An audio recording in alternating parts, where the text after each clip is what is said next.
ನಮಸ್ತೆ. ನನ್ನ ಹೆಸರು ಆಶಾ ನೂಜಿ. ರಾಮಸಾಂಗತ್ಯದಿಂದ ಯುದ್ಧಕಾಂಡವನ್ನು ನಾನು ಜಾನಪದ ಶೈಲಿಯಲ್ಲಿ ಪ್ರಸ್ತುತಪಡಿಸುವೆ. ರಚನೆ ಇಂದಿರಾ ಜಾನಕಿ ಎಸ್ ಶರ್ಮರವರು ಬರೆದಿರುವ ರಾಮಸಾಂಗತ್ಯ. ಮುಂದುವರಿದ ಭಾಗ.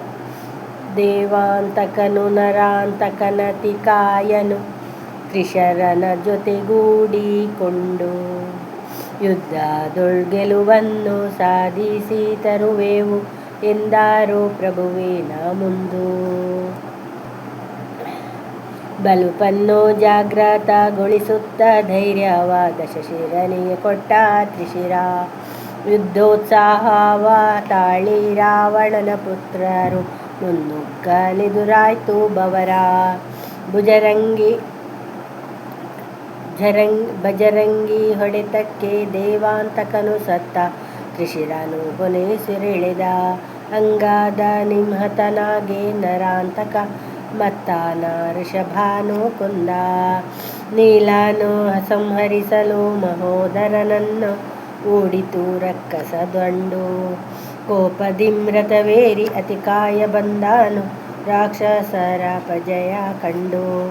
ಶೂಲ ತೋಮರ ಚಾಪಗಳ ಹೇರಿ ತೇರಿನೊಳು ಶೋಭಿಸಿ ಬರಲತಿಕಾಯ. ಕುಂಭಕರ್ಣನೆ ಮತ್ತೆ ಎದ್ದು ಬಂದಿಹನೆಂದು ಬೆದರಿತು ಕಪಿ ಸಮುದಾಯ. ಬರುತಿಹ ವೀರನ ಪರಿಚಯ ಕೇಳಲು ರಾಮ ವಿಭೀಷಣನನ್ನು. ರಾವಣನು ಜನು ಅಭಿಮಾನದಿಂಪೇಳ್ದೆ ಕುವರನ ಯೋಗ್ಯತೆಯನ್ನು.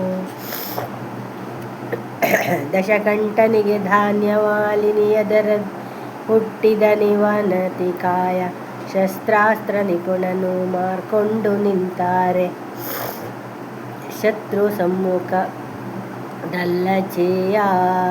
ಅಜಮೆಚ್ಚಿ ಕೊಟ್ಟಿಹ ಕವಚದ ಜೊತೆಯಲ್ಲಿ ದಿವ್ಯಾದರೂತನವನಿಗೆ.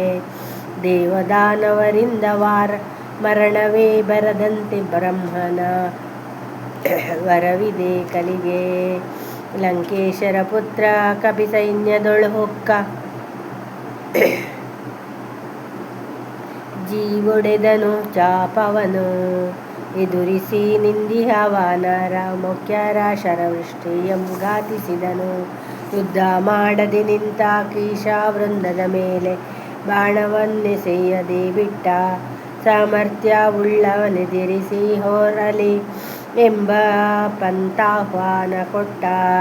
ರಾವಣನ ತನಯನು ಸಾರಿದ ಮಾತಿಂಗೆ ಸೌಮಿತ್ರಿ ಕುಪಿತದೆಂದೆದ್ದ. ತುಣೀರದಿಂ ಬಾಣ ಸೆಳೆದತಿಕಾಯನ ಆಹ್ವಾನಕ್ಕೆದೆ ಕೊಟ್ಟು ನಿಂದ. ಒಬ್ಬರನೊಬ್ಬರು ನುಣ್ಯಕ್ಕರಿಸುತ್ತಲೇ ಕಾದಿದರ್ ಸಮದಂಡಿಯಾಗಿ. ಸಮರಥರಿಬ್ಬರು ಪುಂಖಾನುಪುಂಖವ ಸಮರಿದರ್ ನಿಃಶಂಕರಾಗಿ. ತೇಜದಿಂದುರಿಯುವ ಮಂತ್ರಾಸ್ತ್ರಗಳ ಕಳೆಗುಂದುತ್ತ ಬಿದ್ದವು ಧರೆಗೆ. ಗೂರ್ಗಣೆಗಳ ಮಳೆಗೆರೆದನು ಸೌಮಿತ್ರಿ ಧಾನ್ಯಮಾಲಿನಿ ಪುತ್ರನೆದೆಗೆ. ಬ್ರಹ್ಮನಿಂಪಡೆದಿದ್ದ ಭೇದಿಸಲಾಗದ ಕವಚದ ರಕ್ಷಣೆಯಿಂದ ದಶಕಂದರನ ಪುತ್ರನನ್ನು ಕೊಲ್ಲಲಾಗದೆ ಲಕ್ಷ್ಮಣ ಮನದಲ್ಲೇ ನೊಂದ. ಮಾತರಿಶ್ವನ ಮಾತನಾಲಿಸಿ ಸೌಮಿತ್ರಿ ಬ್ರಹ್ಮಾಸ್ತ್ರ ಸಂಧಾನಗೈದ. ಅಗ್ನಿಜ್ವಾಲಾಯುಕ್ತ ಮಾರ್ಗಣ ತೊರೆಯಲು ಅತಿಕಾಯ ಸುನೀಗಿ ಬಿದ್ದ. ಬಲ್ಗೈಯ ಅತಿಕಾಯ ಮೃತ್ಯುಯನೆದುರು ಕೇಳಿ ರಾವಣನು ದ್ವೇಗದಿಂದ ರಾಕ್ಷಸರನು ಹತ್ಯೆಗೈದಿಹನೇತನು ಶ್ರೀಹರಿ ದಿಟವೆಂದುಕೊಂಡ. ಮಕ್ಕಳನ್ನೊಡ ಹುಟ್ಟಿದವರನ್ನು ಕಳಕೊಂಡ ಸಾಮ್ರಾಟ ಸಂತಾಪಪಟ್ಟ.